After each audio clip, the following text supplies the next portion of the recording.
I praise Allah, I glorify Him, and I thank Him for all the blessings that He gives without Him being obligated.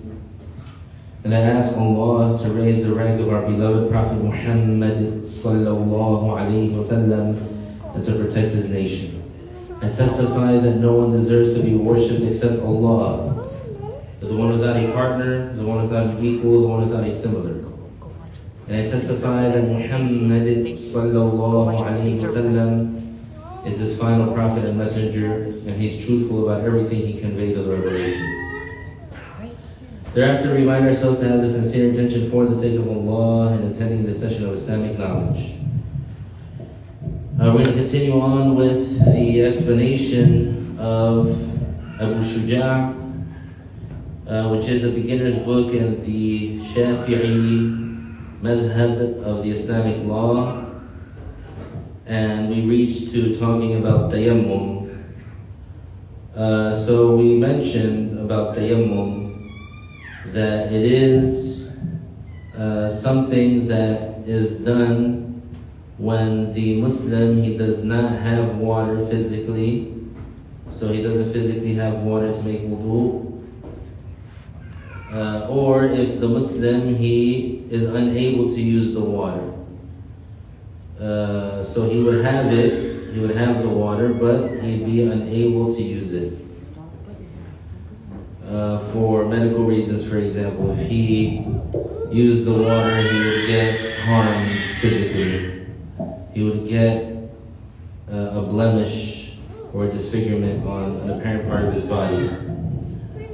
Or he would die, or his sickness would be prolonged. These are excuses or reasons why the Muslim would not be able to use the water to make wudu. So what does he do instead? He makes Tayyammum. And so the Tayyammum, it helps him to be able to pray when he does not have water, when he cannot use water. So we mentioned that before, one of the conditions for the validity of the Tayyammum is that he has to search for the water.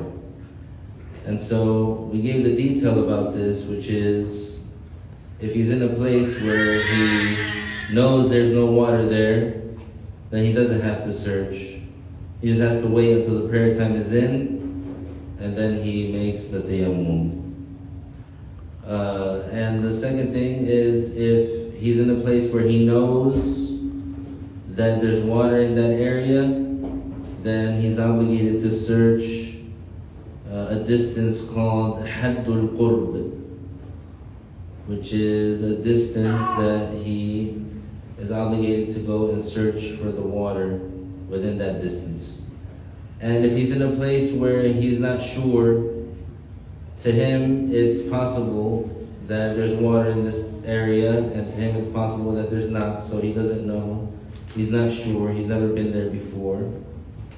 So in that case, what does he do? He's obligated to search a distance that's called Haddul Ghawth, which is a distance that it's like within earshot.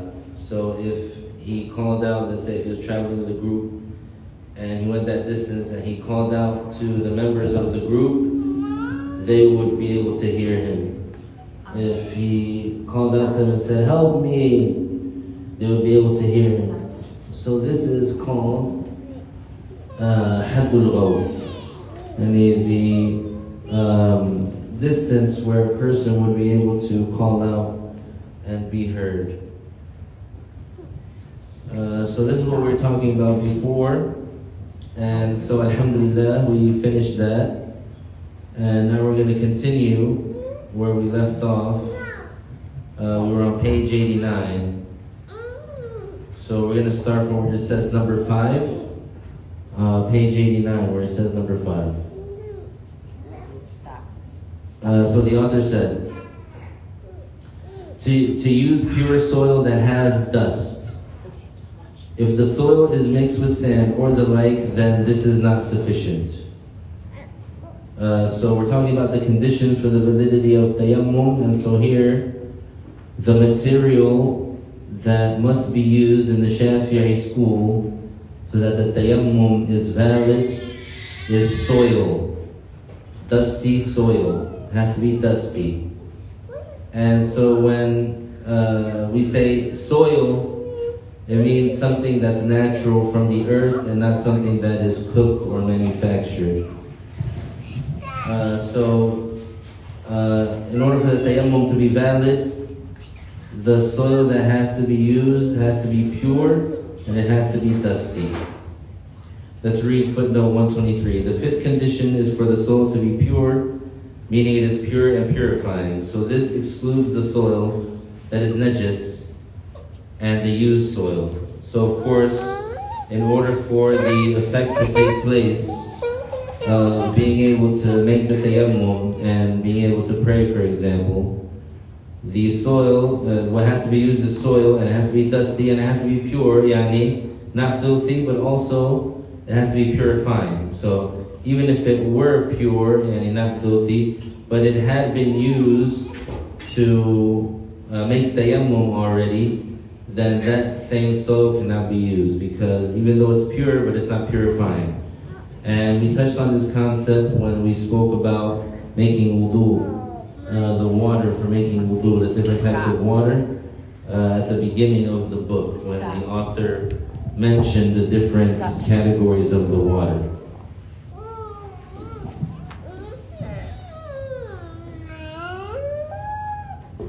The author said, an example of the najis soil is if someone urinated on the soil, it becomes najis. Used soil is the soil that was used in tayammum, the soil that clings, sticks to one's organ when one is making tayammum, or the soil that falls off those organs.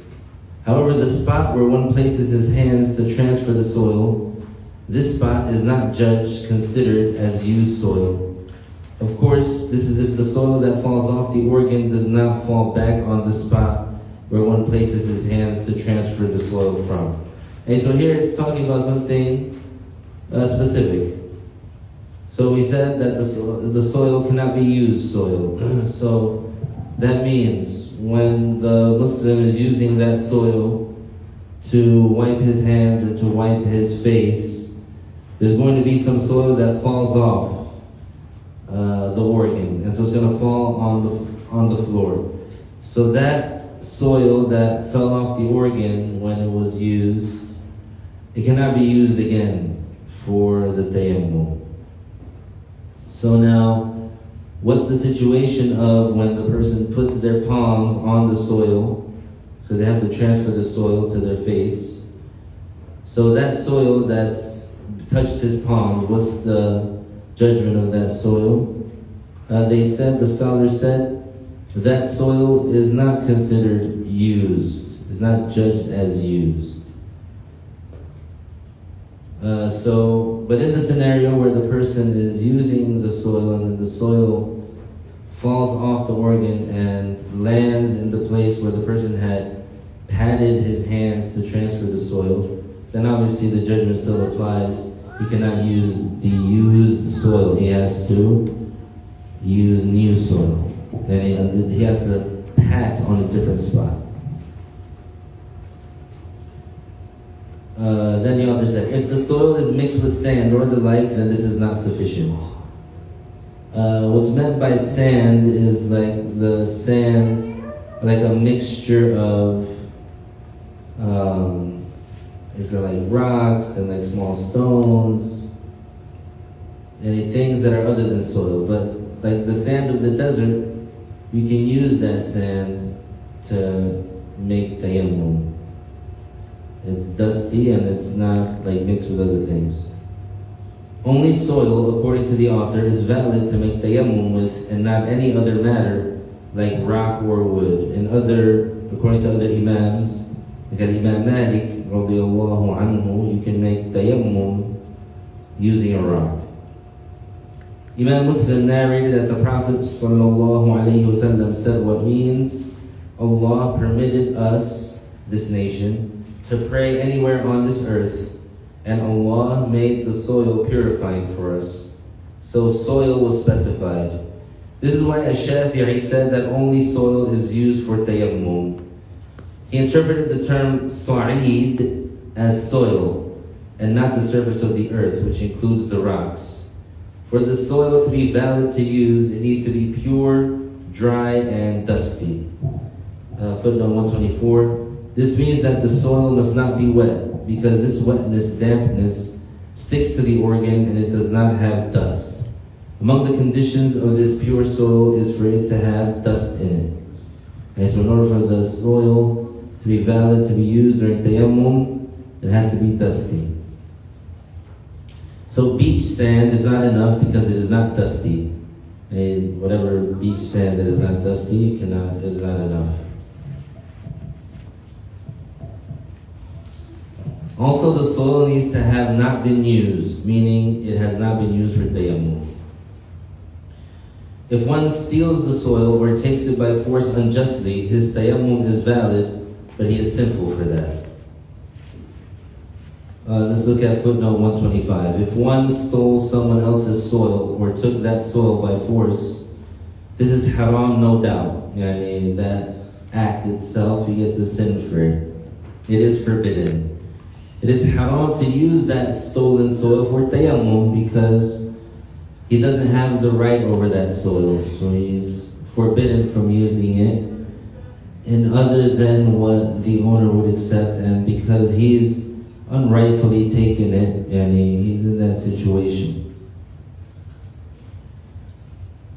However, and if he does use the stolen soil, the Tayyammum would be valid, but one would be sinful for using it.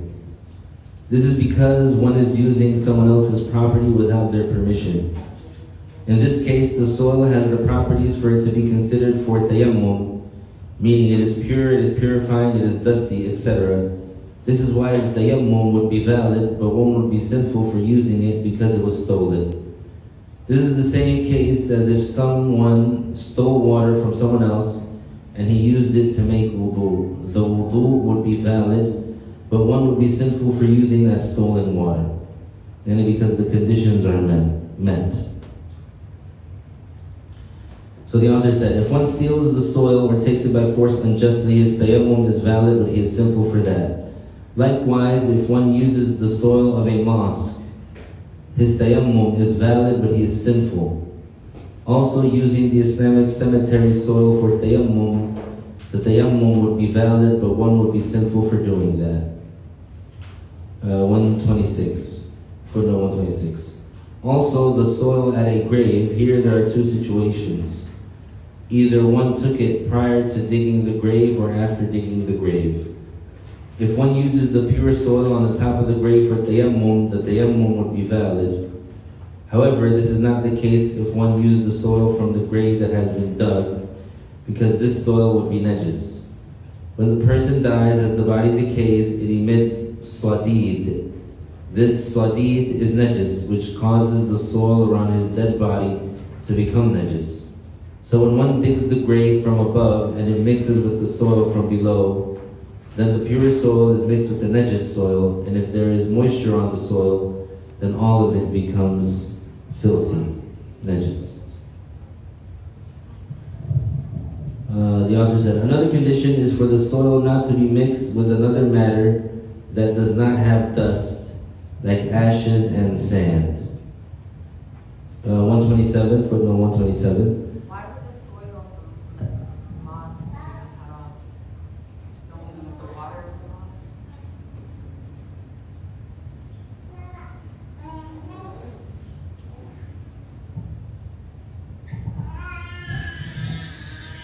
For the Muslims?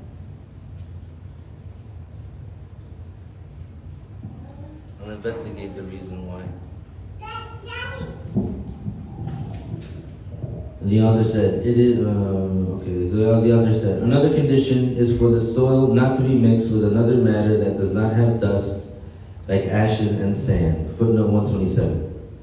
It is a condition that the soil has dust in it. So if the soil was pure with dust and it mixed with a little bit of limestone, this soil cannot be used anymore for Tayyammum.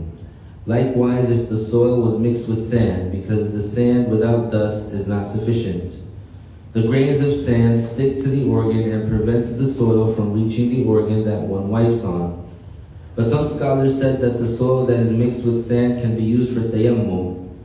The saying that one can use the soil mixed with sand, this is if the sand has dust in it. And those who say one cannot use the soil that is mixed with the sand, this is in regards to the sand that does not have dust in it.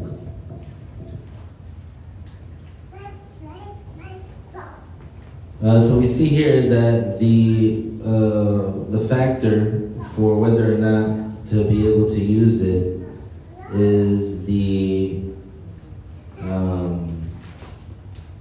dustiness.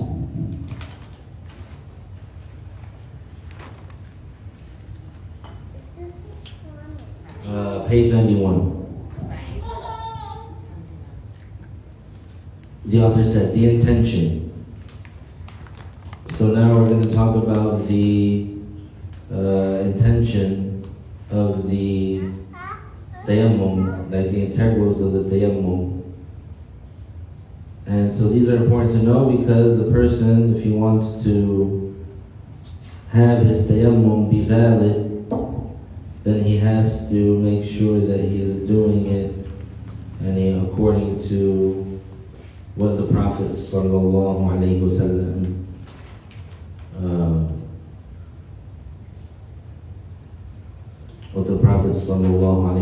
came with. We have one last paragraph for page 90. Abu Shujā mentioned 4 integrals for Tayyammum. An-Nawawi in Al-Minhaj counted 5 because he added transferring the soil as 1. If the air blows with soil and one receives the soil with one's hands and wipes one's face with it, it is valid. Because in this case, one is transferring the soil from one's hands to the part one is washing. So here, a small detail about a certain scenario, like if there was a sandstorm, the person had the soil on his hands and he received the soil on his hands and then he went to wipe his face with it, that this is considered transferring. Okay, so his tayammum would be valid. So now for the first integral is the intention. Footnote 128. This is a good benefit. There are 3 intention levels. If someone intended with this tayammum the obligatory prayer or the obligatory tawaf or the Friday speech for the one giving the speech, then one can pray the obligatory prayer or the obligatory tawaf or give the Friday speech. One can perform any of these deeds with that one intention. And in addition, one can pray optional prayers and perform the optional tawaf and what is mentioned in 2 and 3 below. So specifically for tayammum, we're going to get into the details of the intention, but basically, if the person, the Muslim, he makes the intention of the tayammum so that he can pray the obligatory prayer, so he can use that tayammum to do anything that he is obligated to have wudu for, and with that one tayammum. So let's say he intended to make tayammum so he can pray the obligatory dhuhr prayer, so he can make tawaf with it if he chose to do that instead of pray dhuhr. He can give the Friday speech with it if he chose to do that instead of pray an obligatory prayer. And it means that since he intended to make tayammum so it would be religiously valid for him to do an obligation like the prayer or like tawaf, then he can use it for anything that is considered fard. And he can use that one tayammum to do any recommended act that requires ritual purity. Making wudu, but that he cannot do because he can't use the water or can't find water. Now the second level, if one intended with this tayammum the optional prayer or the optional tawaf, then one can perform any of these deeds with that one intention, and what is below in 3, but not what is above in 1. So if the person made the intention that they're making tayammum so that they can do a sunnah prayer, then they can only use the tayammum to do a sunnah act, and they can't use it to do an obligatory act. And then the third level, if someone intended with this tayammum to make it permissible for one who is junub to recite the Quran, or touch the mushaf, or to perform the recitation sujood, or the sujood giving thanks to Allah, or to allow the husband to have sexual intercourse after the termination of a prohibitive matter, then one can perform any of those deeds with that intention, but not what is above in 1 and 2. And because those are for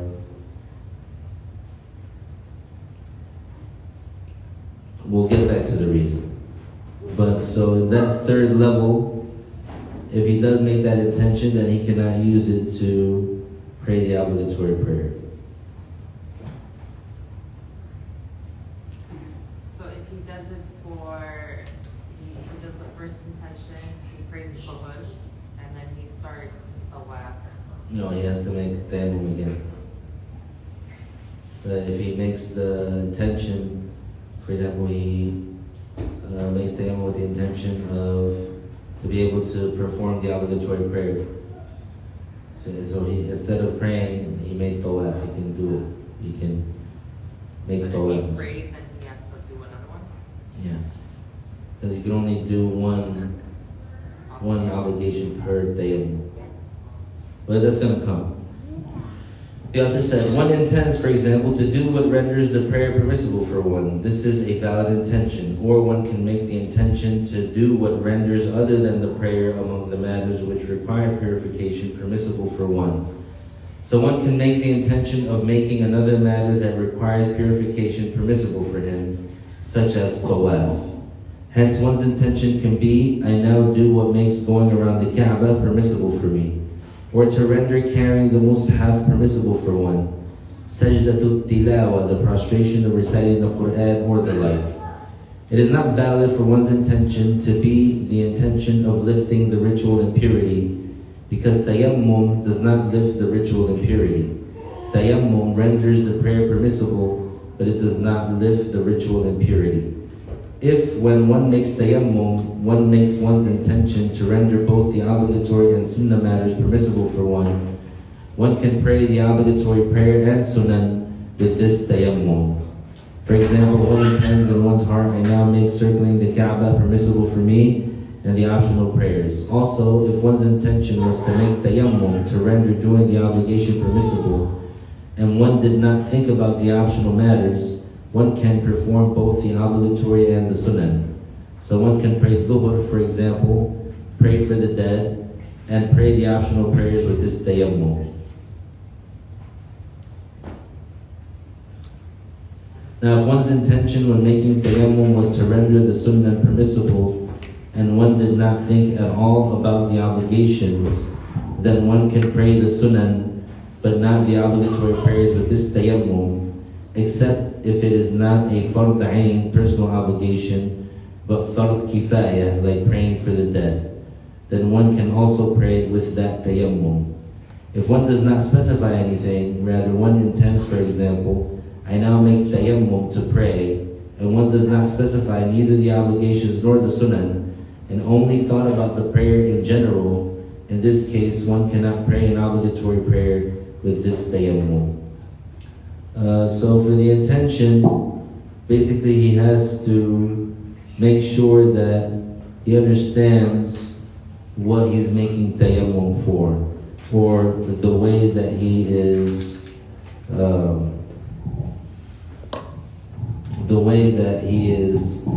what he is using the tayammum for. So let's say that he's making tayammum so that he can pray the obligatory prayer. So he makes his intention, I now make tayammum to make the obligatory prayer permissible for me. And he doesn't say in his intention, I now lift the ritual impurity, because tayammum does not lift the ritual impurity. So the case for the prayer is that for every obligatory prayer, the person has to make tayammum. So he cannot pray 2 obligatory prayers with 1 tayammum. He cannot do 2 obligatory tawafs with 1 tayammum. And he cannot do an obligatory prayer and an obligatory tawaf with 1 tayammum. And he cannot do the Jumu'ah speech, the Jumu'ah prayer and its speech with 1 tayammum. So he would have to do tayammum for the speech and then tayammum for the prayer. Yeah.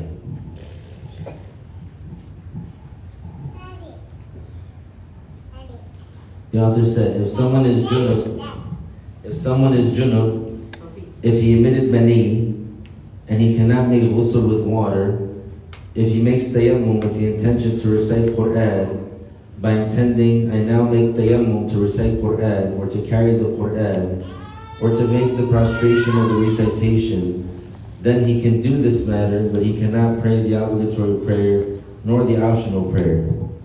So if you want to make tayammum, make your intention to do the obligatory prayer, because then you can do the other optional matters with this tayammum.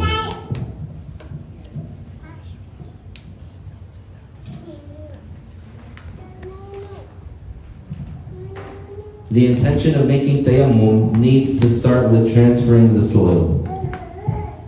So when one starts to transfer the soil to wipe one's face, one needs to have the intention in one's heart, and it is required for one to have it also when one starts wiping one's face. And so to briefly summarize about the intention, if you're going to make tayammum, let's say because you need to pray, just make sure you make the intention, I now make tayammum to make the obligatory prayer permissible for me. And then you can pray an obligatory prayer. But then if you want to do an obligatory tawaf, you have to make another tayammum. But you can still make the intention, I now make the obligatory tayammum. I now make tayammum to make the prayer an obligation upon me. To make the obligatory prayer permissible for me. Then he can make that tawaf. Or you can make the intention, I now make tayammum with the intention, and I intend to make tayammum to make the obligatory tawaf permissible for me. And he could pray with that. If instead of doing tawaf, he decides to pray, he can pray. But once he does that obligation, when he wants to do another obligation, he has to make tayammum again. And for that obligation. But if he wants to do a recommended matter, then he could do it with that 1 tayammum, as many recommended matters as he wants. Because when he had the intention, he intended to make the obligatory prayer permissible for him, so he can pray as many recommended prayers as he wants. And do as many recommended deeds as he wants that would require purification.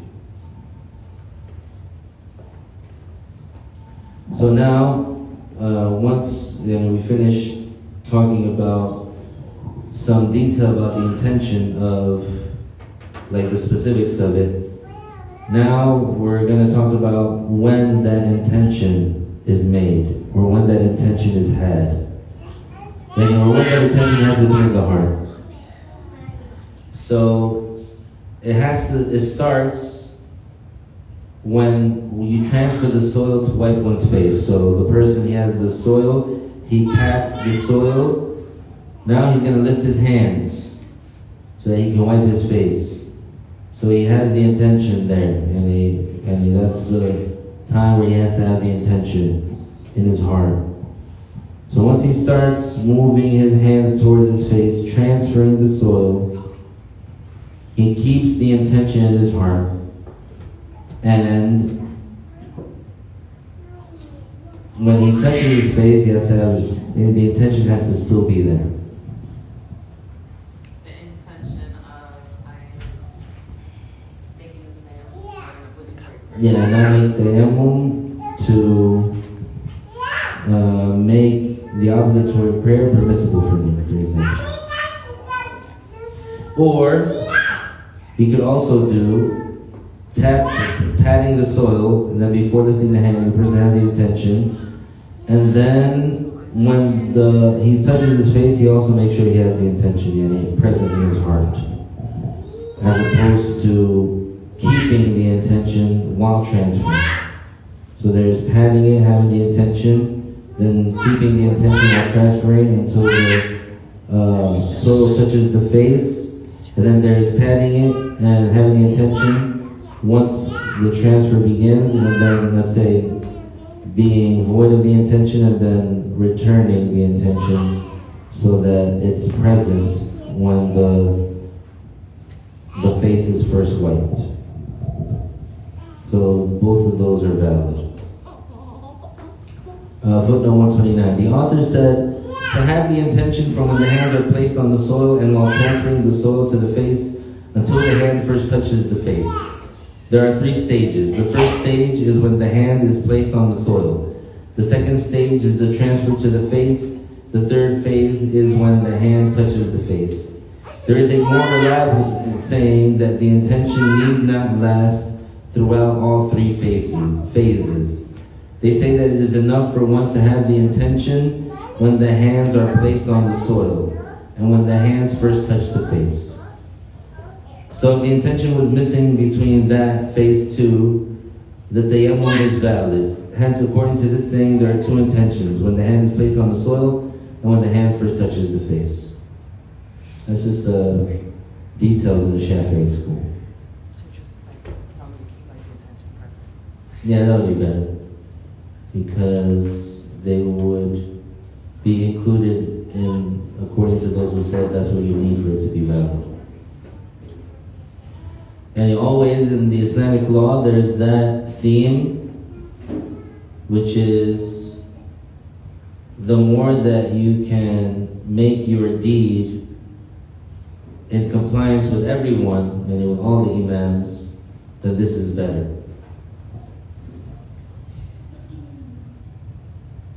The author said, so in both of these matters, the start of the transfer and the start of the wiping of one's face, one needs to have the intention in one's heart. If in between, one forgets the intention, that is, one thinks about something else, so even if one did not have the intention between these 2 matters, it is valid. However, this does not usually happen, because it is a very short time in between the 2 matters. Footnote 130. The more reliable saying is that one can continue to wipe one's face with the condition that one renews one's intention prior to wiping on the face after the interruption of the intention. It is not a condition that the transfer begin on something solid like the ground. It can be initiated from the air. If there was a wind that had dust in it, one cannot just intend for the dust to cover one's face. So basically you can't give the wind is blowing the dust, you can't have the intention, supposedly, and put your face in the dust so that it comes on your face. Rather, there needs to be a transfer. So if one faces one's hands into the dusty wind, and the dust collected on one's hands, and then with an intention, one can wipe the face, because then the transfer is happening. It doesn't have to be patting it on solid ground. This is valid. This is why if one placed his hands on the soil, and then as one lifted them, one passed gas, in this case, one does not need to strike the soil again. One just needs to renew their intention and continue to wipe their face. Once they hit, and then they pass gas? And as they're transferring. And as long as they didn't pick up their hands, you're saying? No, as long as they didn't wipe their face. So while transferring, yeah. Alrighty, the author said, the second, oh, I'm going to skip that.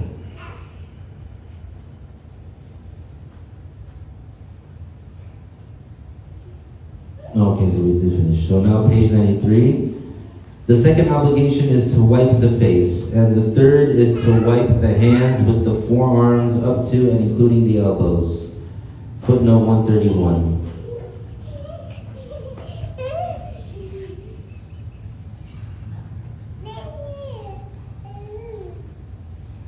Looks like it's missing.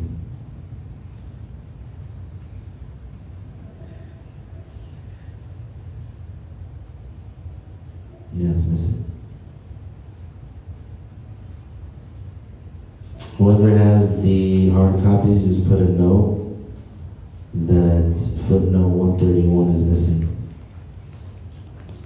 It goes from 130 to 132. 132 is on the same page? On the same page as the footnote 132 on page 93. No. We're going from 92 to 93. Oh no, there it is. Footnote 131. One needs to place, strike figuratively the hands on the soil at least twice. So one can strike 2 times or more. It is not a condition for the first strike to be for the face only.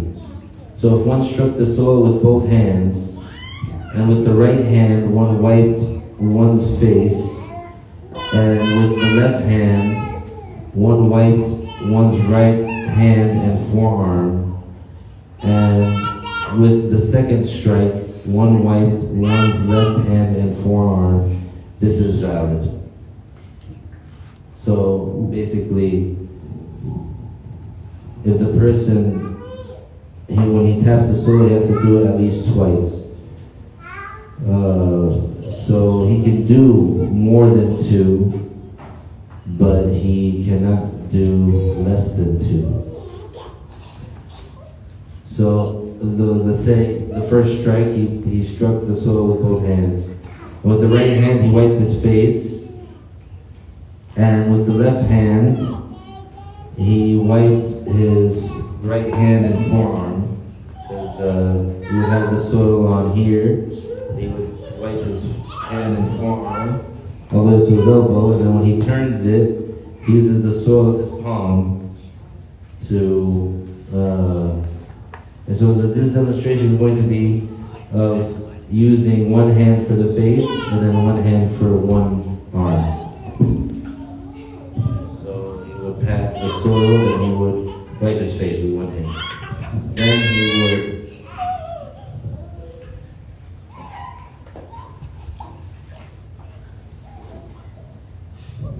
with the left hand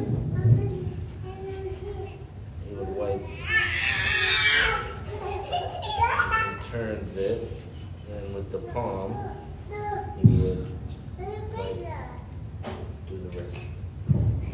So this side, with this part, then he turns it with the palm. This part, this part. And then uses the But not that. This part, this is our motion.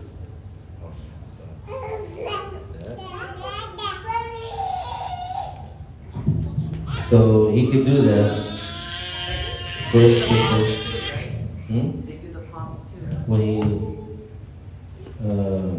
tapped the soil. So he doesn't have to rub the palms? He already, so he would, let's say, with his palm. Okay, so but the way that you're demonstrating, you're completely missing the thumb. The thumb, You no. go like this. No, he does the thumb too. But look, Just the point is, like this, right? Like this. Or Yeah. maybe you go like this, one side, and then like that's this. fine. The point is, he uses this area of his hand One side. for, and then this part of his hand for the rest. So you have to show them to use it. And if they were to do it like that, but they can, let's say, pat it, and then do their face with both hands, and pat it again, and then let's say use however, and then use this one however, then they can pat it again and do it again. Now the point is to wipe the whole area. To pass the hand over that area with the soil, with the dusty soil. So just like the author said, he hit the soil with both hands. With the right hand, he wiped his face. With the left hand, he wiped his right hand and forearm. And with the second strike, he wiped his left hand and forearm. This is valid. Then the author said, One more question, sorry. yeah. So but when he strikes the second time, he can't have any of the old dust on his hand? Because would that be considered use? He won't have it on his palms anymore, right? Yeah, his son would be able to wipe it. No, because when he wipes it, whatever is used falls off. So whatever he rubs on, it falls off. Because I've done it before and it's been left over. No, I never heard that he has to wipe it off. No? I never heard that. The author said, the second obligation is to wipe the face, and the third is to wipe the hands with the forearms up to and including the elbows. It is mentioned in the Quran to wipe the face and the hands. It is not an obligation while wiping the face to make the soil reach the inner part of the beard and the like, because this is hard. It is also not sunnah to do that. It is neither sunnah nor an obligation to do that. In wiping the face and the hands, one needs to transfer the soil twice to do that. So if one, by hitting the soil once, wipes his face and hands, that is, by transferring the soil once, hitting the soil once, it is not a valid tayammum. If one hits the soil and wipes his face and his hand, one's tayammum is not completed yet. One needs to hit the soil one other time. One needs to hit the soil another time and wipe at least his finger for one's tayammum to be valid. This is so because Al-Hakim narrated from Ibn Umar that the Prophet ﷺ said what means that tayammum is done in 2 strikes. When we say strike the soil, striking the soil is not a condition, but usually one does that to get the dust on one's hands. But assuming someone is using fine soil, so he just puts the soil on his hands and by that the dust comes on his hands, it is enough. The focal point is for the dust to get to his hands and then he transfers it.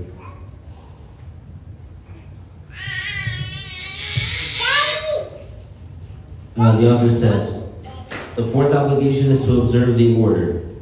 It is an obligation to wipe one's face before wiping one's hand, even if one does not strike the soil for his face before striking it for his hands. For example, if one hits his hands on the ground and with the right hand, one wipes one's face, and with the left hand, one wipes one's right arm. This means one wiped the face first and then the hand. So if he leaves out observing the order, like for example, if one wipes the 3 together, one's face and one's hands, then only the one for his face is valid. So alhamdulillah, Allah Ta'ala facilitated for us the tayammum, and this is something that is specific to the nation of the Prophet Sallallahu Alaihi Wasallam, that if they can't use water or find water, they are allowed to make tayammum.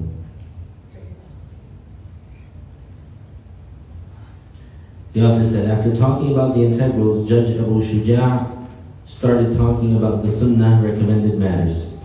He said that there are 3 recommended matters. Footnote 133, the author mentioned 3 sunnah, but in reality there are more. To say Bismillah, number 134, when one is saying Bismillah or Bismillahir Rahmanir Rahim, and one is junub, one does not intend to be reciting from the Quran. Rather, one says it with the intention of dhikr. Because as you know, as we mentioned, when someone is in a state of major ritual impurity, and if they're junub, that is forbidden for them to recite Quran. So to say Bismillah is recommended, making tayammum. This was mentioned before. To wipe the right hand before the left hand. Footnote 135. To wipe one's right hand before one's left hand, and to start with the upper part of the face and wipe down. Care should be given for the soil dust to cover the bottom of the nose above the upper lip. If one is wearing a ring which is loose and it does not prevent the dust from reaching underneath the ring, then one does not need to remove it for Tayyammum. However, if the ring is not loose, then removing it before the first strike is sunnah and obligatory before the second strike. And because in this case, the only way that the dust would get to that part of the finger is if he moves the ring. And he just has to make sure that he does it and at some point before the Tayyammum is over. So if in the first strike he just does his face, for example, and he's only going to do 2 strikes. The second strike he wipes his arm, and he has to make sure that he moves the ring so that that part of his finger that the ring is covering gets touched by the soil. The author said, if one does the opposite, it is disliked. So he said it's sunnah to wipe one's right hand before the left hand. If one does the opposite, and he wipes the left hand before the right hand, it is disliked, makruh. One puts the fingers of one's left hand underneath the fingers of one's right hand. So the fingers, this part, he puts them behind the right hand.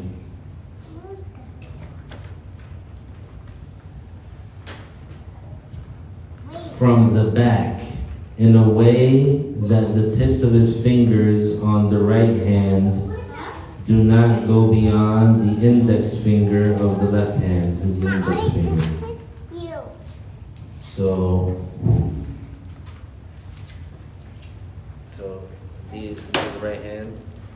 This is the hand with the dust.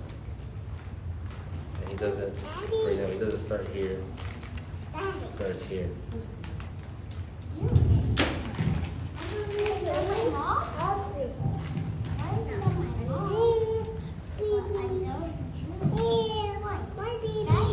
Then the author said,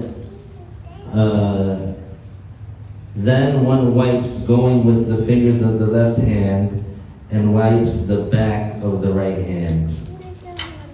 When one reaches the wrist, one bends the tips of the fingers on the edge of the forearm. You start like that with them straight. When you get here, bend. Then one continues wiping the back side of the forearm until reaching the elbow. Then one turns one's hand when one reaches the elbow with the palm of one's hand and not with the thumb.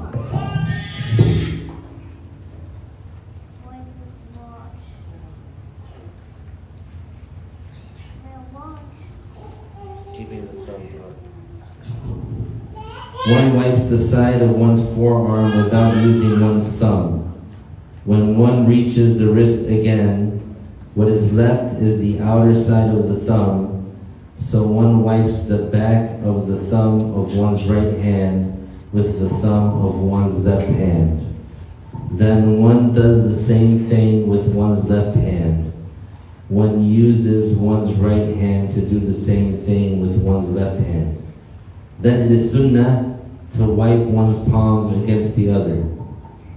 This is sunnah because the obligation occurred when one struck one's hands and transferred the soil. So the soil is then in the inner part of the hands.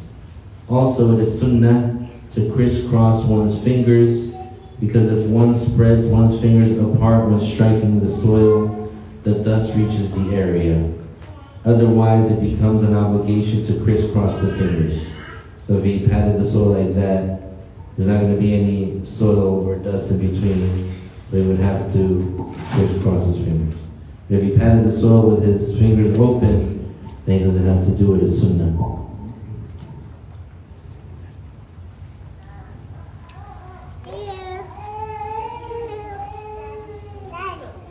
The author said, one wipes the forearm with the soil from the palms and the inner side. Can you explain the last part that you said when we arms then what? Before the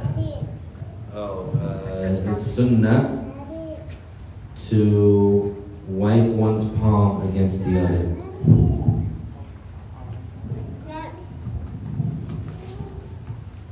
One wipes the forearm with the soil from the palms and the inner side of one's hands, although the soil is used for the palms, because the soil on the inner side is enough when one strikes the soil with one's fingers spread apart.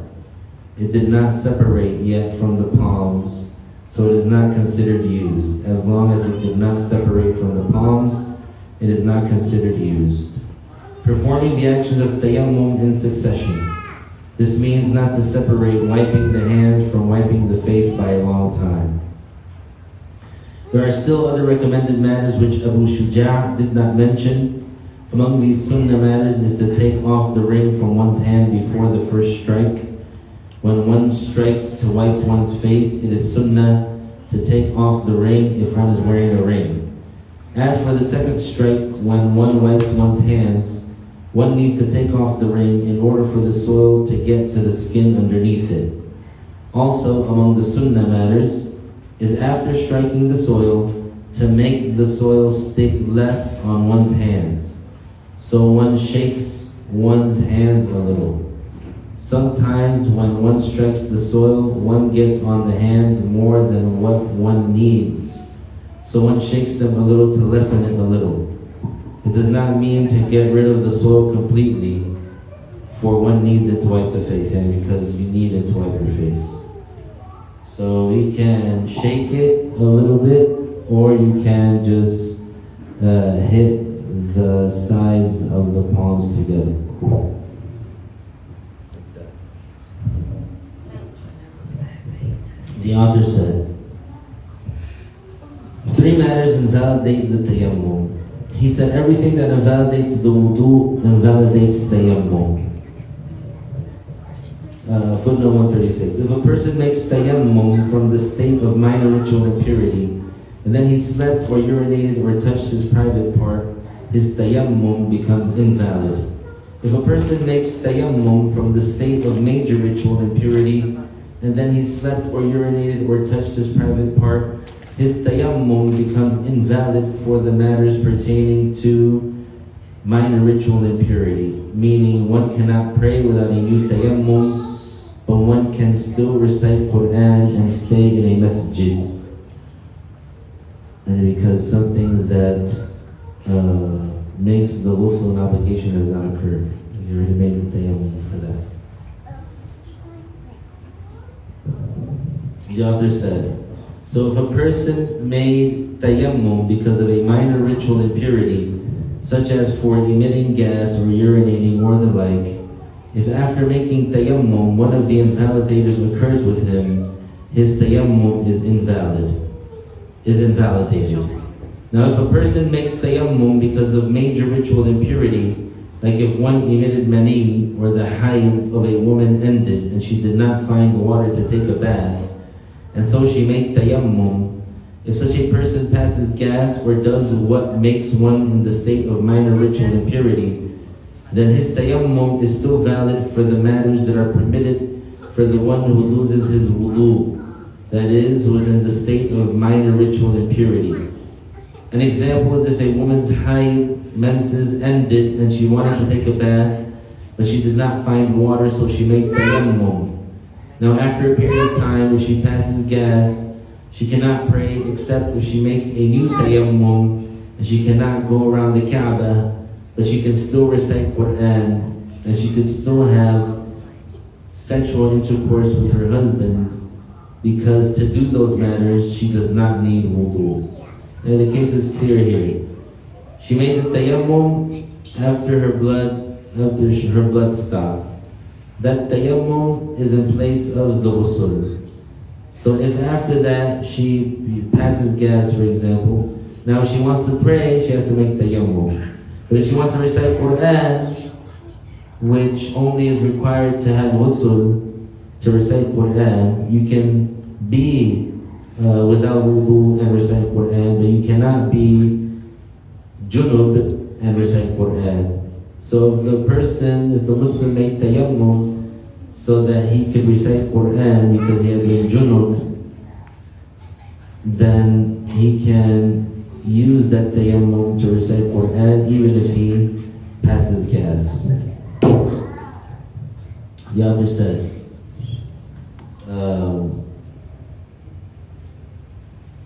the second matter is finding water while one is not praying. Footnote 137. This means while one is not praying. So if someone finds water, not while physically praying, meaning if one sees the water or one knows of it, because it is not a condition to see the water with one's own eyes, but that one knows it is there. Like if someone said, I have water for you, then one's tayammum is invalidated, and this is outside the prayer. Likewise, if one imagined that there was water, like if he saw a mirage at a distance and imagined that it was water, this also invalidates one's tayammum. The author said, if a person makes tayammum because he cannot find water, and after a period of time while he is not in the prayer, he knows about the existence of water close to him, he sees it or heard someone saying, I have water, or the like, or he sees something that he thinks is water, like the mirage, then immediately his tayammum is invalidated. Of course, this is except if at the same moment of knowing about the water, he knows about something that prevents him from getting to the water, such as something that kills him. In this case, his tayammum is not invalidated. It is as if he did not find water. Now, if one knows about the water while one is praying, such as hearing while in the prayer someone saying, I have water, here there are two cases. If one makes tayammum in a place, in an area, where usually it is not rare to find water, that is usually one finds water there, but he did not find, then one's tayammum is invalidated immediately. So one leaves the prayer and does not need to say Assalamu alaikum because his tayammum became invalidated, and that's the thing that made it permissible for him to pray. So once it becomes invalidated, immediately his prayer becomes invalidated. So he does not need to say Assalamu alaikum because once tayammum and prayer are invalidated. One makes wudu and prays. In the case where usually one does not find water in that area, or it is rare to find water there, then the tayammum and prayer are not invalidated. Hence, one can continue the prayer, although it is better for one to stop the prayer and make wudu and repeat the prayer. It is not an obligation though. One can continue one's prayer with that tayammum. Note, if there is water 1 foot away from the person, but in a well so deep that one cannot get to it, it is as if this water does not exist. The third matter that invalidates tayammum is apostasy. The one who apostatizes, whether through a belief in the heart or through a saying with one's tongue or through an action with one's organs, one's tayammum is immediately invalidated. Through ridda, apostasy, one's tayammum is immediately invalidated. Then Abu Shujā proceeded to talking about the one wearing a cast. If, however, the person does not have a cast or the like, but he has an injury or something on one of his organs, such that he is not to use water to wash that organ, that sick part, he washes the healthy part and makes tayammum instead of washing the sick part. So for this, inshallah, we'll go over it next week so that you can have fresh minds for the case of the cast. Because many people, they get confused about this case, and it's a simple case. And in one case, in the case of tayammum itself, it is a general ruling that is not specific to having an injury or wearing a cast or anything like that. But for the person that is wearing the cast, he would have to resort to making tayammum because there's a part of his body that he can't use water on. So he won't be able to have a complete wudu. So he has to make tayammum to supplement that, to cover the part that he did not wash because he's not able to use it. So it's like when you don't have water and when you can't use water, let's say at all, you make tayammum. But in the case where you do have water and you can use water on most of the parts of wudu, but there's a certain part of it that you can't use water on it, so the same judgment applies, you have to make tayammum. But for the part that you're able to wash, you would have to wash it. So the first case that he mentions is, he's not wearing a cast, he's not wearing anything. He doesn't have a bandage, he doesn't have ointment, anything. He just has the wound. And he can't use water on the wound because what's going to happen, it's going to get worse, etc. So he doesn't wash the wound. He makes tayammum for the part that he can't wash. And Allah Ta'ala knows best. Are there any questions about anything that we mentioned?